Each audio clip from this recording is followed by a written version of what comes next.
تاج نبوت عطا کر دی تھی۔ اور حضرت ابو ہریرہ پاک سے راوی رسول اللہ صلی اللہ علیہ وسلم سے صحابہ نے عرض کیا یا رسول اللہ صلی اللہ علیہ وسلم آپ پر نبوت کب واجب ہوئی؟ آپ پر نبوت کب واجب ہوئی؟ تو آقا علیہ الصلوۃ والسلام نے کیا فرمایا؟ وَآدَمُ بَيْنَ الرُّوحِ وَالْجَسَدِ، فرمایا آدم علیہ السلام روح اور جسم کے بھی درمیان کا پروسیس طے کر رہے تھے۔ ابھی تو ان کے جسم میں روح نہیں گئی تھی، اللہ نے مجھے نبوت عطا کر دی تھی۔ یہ ہے ذات رسول اللہ صلی اللہ، اس نبوت سے مطلب کیا کہ اللہ نے جب رسول اللہ کے نور کو تخلیق کیا، وہ ایک عام نور نہیں تھا، وہ نور نبوت مصطفیٰ تھا۔ مصطفیٰ کریم صلی اللہ علیہ وسلم کی نبوت کا نور تھا۔ اور پھر آقا علیہ الصلوۃ والسلام نے اور اس حدیث کی شرح کو بیان کرتے ہوئے جب پوچھا گیا صحابہ نے کہ یا رسول اللہ نے کب آپ کو نبوت عطا کیا، کب سے نبی ہیں؟ تو نبی علیہ الصلوۃ والسلام نے فرمایا وہ اس وقت بھی نبی تھا جب ابھی آدم کی تخلیق نہیں ہوئی تھی۔ اور اس کو پھر آگے بیان کرتے ہوئے علامہ انور کاشمیری یہ ایک بہت بڑے عالم گزرے ہیں، یہ ایک معتدل قسم کے عالم تھے، حالانکہ دعویٰ اس پر ان کا ہے جو میلاد کا انکار کرتے ہیں، جو نور نبی کا بھی انکار کرتے ہیں، جو اختیارات نبی کا بھی انکار کرتے ہیں۔ یہ تمام باتیں جو میں نے بیان کی ایک کو نشر الدین میں بھی لکھا ہے مولانا اشرف علی تھانوی نے، حالانکہ ان پہ دعویٰ انہی کا وہ ہے بھی اسی مکتب سے ہیں، اسی مکتب سے ہیں جن کا کہنا یہ ہے کہ میلاد منانا گناہ ہے۔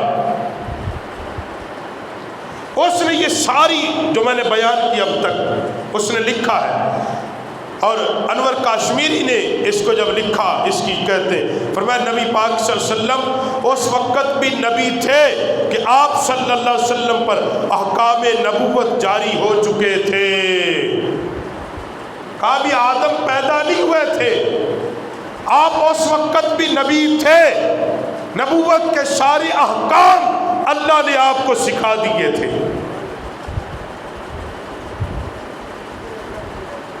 اور انہی باتوں کو پھر لکھتے ہوئے علامہ شیخ عبدالحق محدث دہلوی اور حضرت امام قسطلانی نے لکھا اس بات کو، فرماتے ہیں یہ جو حدیث آئی ہے کہ حضور علیہ الصلوۃ والسلام نے فرمایا کہ میں سب سے پہلا نور، حضور نے جو یہ کہا میں سب سے پہلا نور، اللہ نے مجھے اس وقت نبوت دی، فرمایا آدم سے قبل خارج میں نبوت محمدی کے ثبوت اور ظہور کی دلیلیں موجود ہیں۔ کہا کوئی انکار نہ کرے، اس کی ہزار دلیلیں موجود ہیں کہ اللہ نے آدم علیہ السلام سے پہلے مصطفیٰ کو نبوت بھی عطا کی اور اللہ نے نبی پاک کے نور کو تخلیق بھی فرمایا۔ اس کی بے شمار دلیلیں موجود ہیں۔ اب یہ کیوں کیا؟ اللہ نے سارے انبیاء سے پہلے، ساری مخلوقات سے پہلے اللہ نے اپنے پیغمبر کے نور کو کیوں بنایا؟ بات اتنی سی سمجھ نہیں۔ چلو نور مصطفیٰ تو بنا دیا، تو اللہ نے پھر آپ کو اس وقت عالم ازل میں ہی نبوت بھی عطا کر دی۔ کیوں؟ اس کی وجہ کیا تھی؟ حکمت کیا تھی؟ حکمت یہ تھی کہ اللہ نے عالم ارواح کے اندر، ازل کے اندر تمام ارواح انبیاء اور مخلوقات کو یہ بتایا کہ تم اس وہم و گمان میں نہ رہنا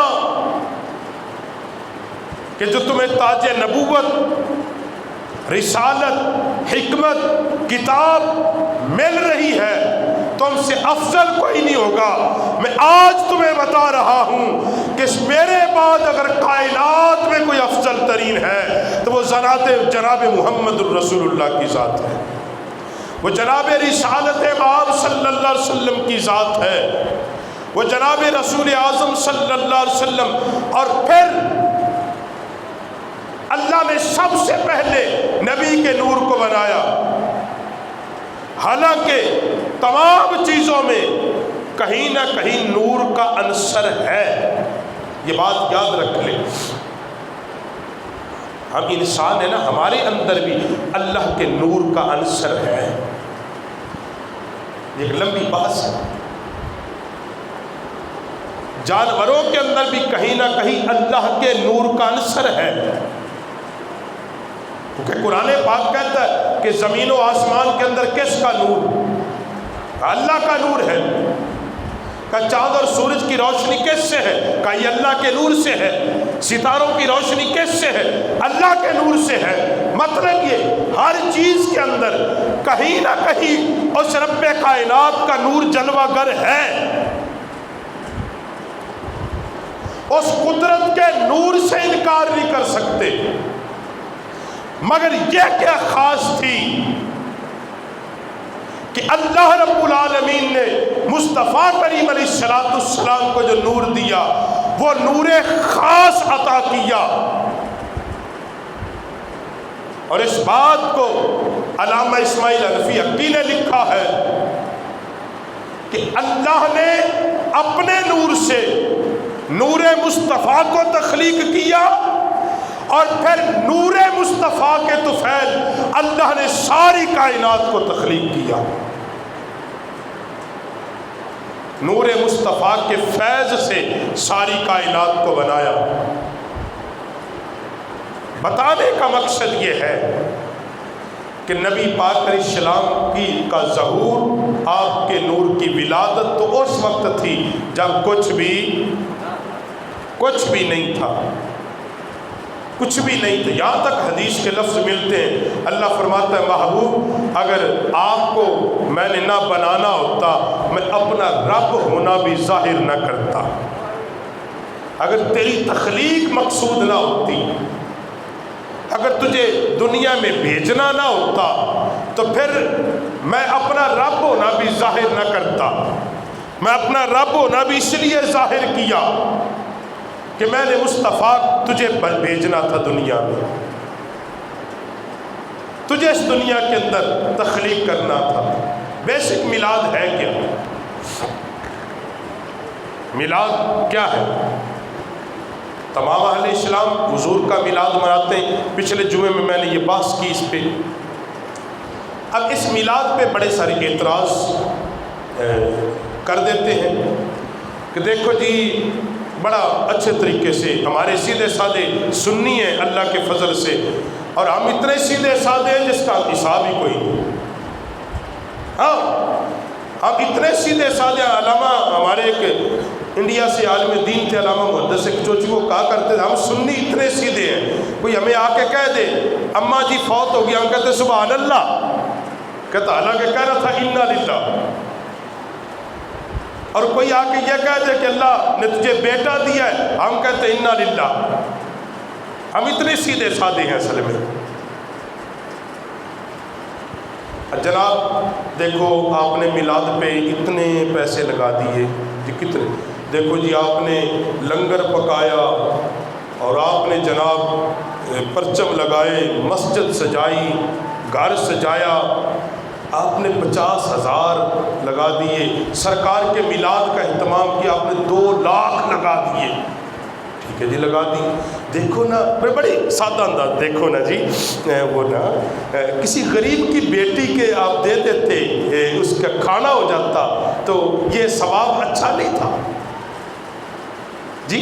آپ یہ پرچموں کی جگہ اگر آپ یہ کپڑے کسی غریب کی بیٹی کو دیتے تو اچھا نہ ہوتا جی؟ ہمارے سیدھے سادے کے ہاں جی جی جی جی جی جی جی جی جی جی یہ ہم بھی کہتے ہیں جی جی جی جی۔ ہم نے کبھی اس حضرت سے سوال نہیں کیا، ہم نے کہا صرف تو اتنا بتا دے، ایک بات بتا دے کہ تجھے لفظ میلاد سے تنگی ہے یا نبی کے ذکر سے تنگی ہے؟ اتنا پوچھ لے بس کہ تجھے لفظ میلاد سے تکلیف ہے یا میلاد کے